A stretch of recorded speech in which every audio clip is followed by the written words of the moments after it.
What's up, my friends? Thank you so much for tuning in. This is Silver Slayer, so let's talk silver. We have a very alarming story to break down today, folks. This is very important to take note on. I think this is going to start happening more and more, and I've been talking about this for a while now, that if you have your silver on the COMEX or somewhere stored in a vault, that's not your silver. I always say, if you can't hold it, you don't own it. This is a story of someone that tried to retrieve their silver from one of these vaults, and it was a nightmare, to say the least. And I think this is the first signs, and as this article says, this has happened before. Tens of millions of dollars have been stolen from some of these people, and the companies went to prison for it. Not saying this is that situation exactly, but the whole point is there is not enough silver digitally for all those contracts to get turned into. And if you own your silver in that vault, you might think you own it, but the only person that owns that ounce is the one that holds it in his bare hands. You might think you own it, but you don't. And that is the scary part. A New Money's Metal client reported to us significant trouble retrieving of his silver American Eagles, which were supposed to be held for him in a segregated storage account at another prominent bullion dealer. As it happens, he was taking Money Metals up on their offer to buy silver Eagles at historically high premiums over spot. So he saw that they were buying, these Eagles at crazy high premiums. He's like, okay, I'm gonna take some out of my storage account with this company. I'm gonna sell it. However, it took 6 weeks for him to extract all of his silver Eagles stored at this other company, and it only happened in dribs and drabs and only after some complaining. He had to literally yell at the company to give him his own silver back. I've talked about this before. Request denied. Could happen. It has happened. I covered another story about this last year. And they gave him dribs and drabs, maybe a couple here and there, but he had to complain over and over. I couldn't imagine how stressful and how irritating, how frustrating that would be. And that's why I don't have to ask anyone, because I have mine in my hands. First off, a single report like this is not enough to confirm a larger problem exists, so we will not name this other dealer. And that's a good point, but I do think this is the start.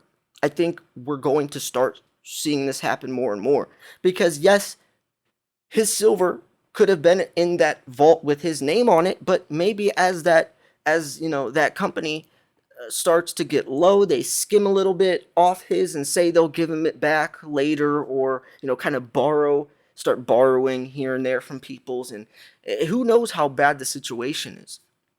That said, we have enough detail to see what may be happening.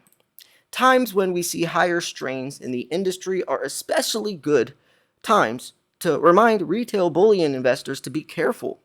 If a business isn't making delivery on the timeline you expected, whether it be extracting your metals from storage or receiving delivery of a new purchase, it could be a sign of serious trouble.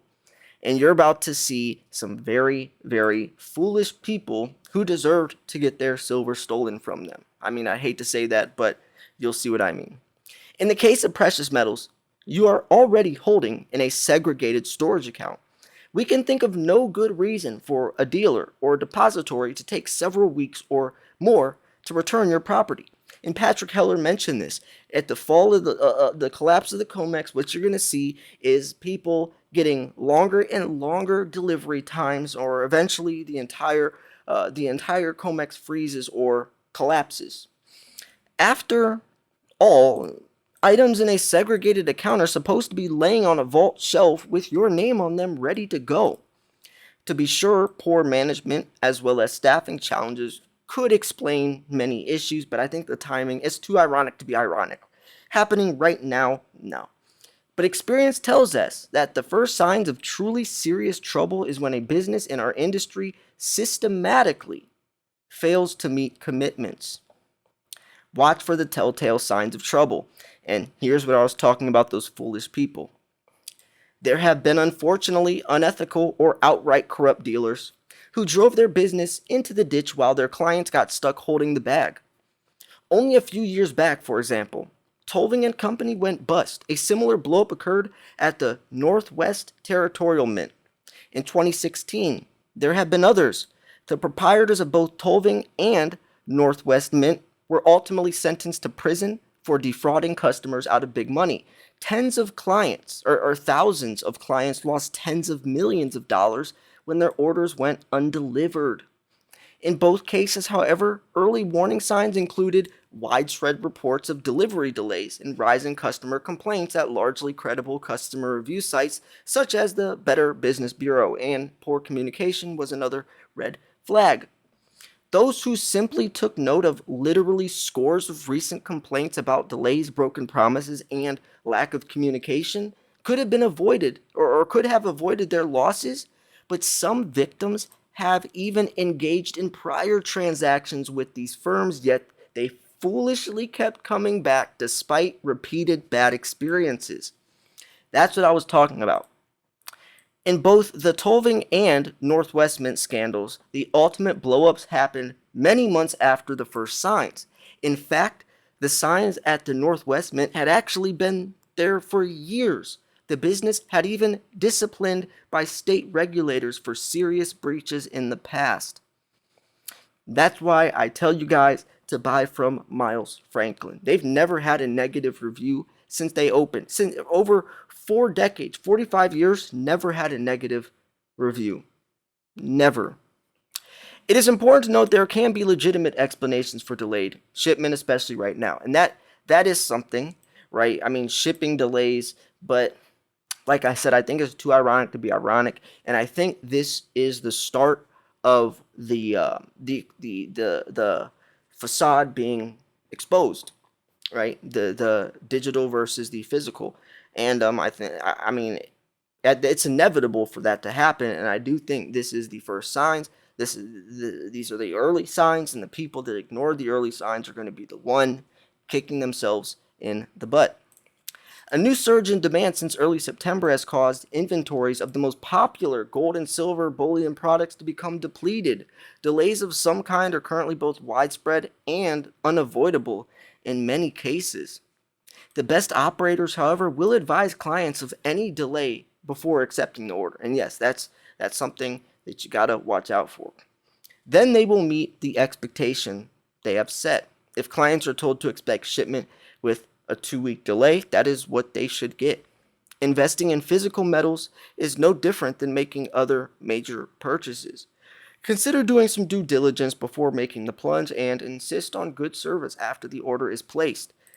Now, I'm not going to go promoting this company, but you get the point. You get the point. Situations like this are inevitable. If you can't hold it, you don't own it. Every ounce of silver you hold in your hand, theoretically, 250 other people own that same ounce. They think they own that same ounce, but who owns that ounce? You do. Because they are at the mercy of that storage facility, just praying that their silver is actually there and praying that they will send it to you. And with times we're living in right now, even if it is, even if there is fair play and it's just shipping times, I mean, that alone is frustrating, right? Even if there isn't, some foul play and everything's fine and dandy, you still have to worry about the shipping delays or just delays in general, or it's a nightmare. It's a nightmare, and I think this is a perfect example of it. Perfect example. I went and bought a tube of Eagles a couple days ago, and I bought some Britannias, and I I went around. I got curious. I wanted to see what people had in stock with these sites and what the prices were. It was insane. SD Bullion, almost everything's out of stock, but they were selling tubes of Eagles for over $800. Remind you, you could buy a tube of generics for little above 500. It's crazy. Maples out of stock everywhere.